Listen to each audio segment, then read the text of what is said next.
Hi, I just finished Chapter 6 and Chapter 7 in my Lord of the Rings revisit that I'm currently making my way through. So, I want to talk about Chapter 6 now. It's called The Old Forest, and I should say that this is where the book starts to fall apart for me. This is where always start to kind of lose interest and feel like it's a little bit of an endurance round to be reading it instead of just straight up enjoying myself like I was with the earlier chapters.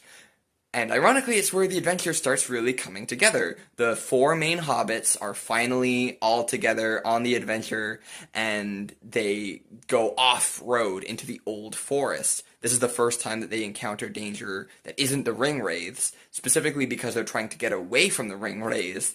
So this old forest is interesting in the sense that it's drawing on very old fantasy writing traditions. I'm talking like medieval stories and King Arthur and that kind of stuff, where the cultivated, settled land of man is considered like Christendom and safe and perfect with the world and all that stuff. But then the untilled, wild wilderness is the sphere of paganism, and it's dangerous if you go in there. Magical spirits might take possession of you, and you'll be consumed by the forest around you. And since I've done a lot of fantasy reading outside of Tolkien, since I last read him, I'm picking up on that a lot more than before, with thinking of stories like King of Elfland's Daughter by Lord Dunsany, or Jonathan Strange and Mr. Norrell.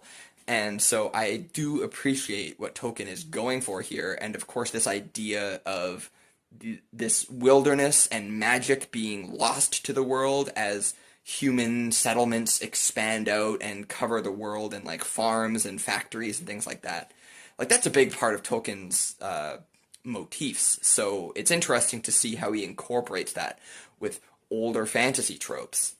But it's still not quite enough to hold my attention because I feel like not a lot of characterization is going on anymore, and with the threat of the ring rays off to the side for a little bit, all we're really left to deal with is the planning of the routes and like walking and going up and down hills, and it becomes a little monotonous.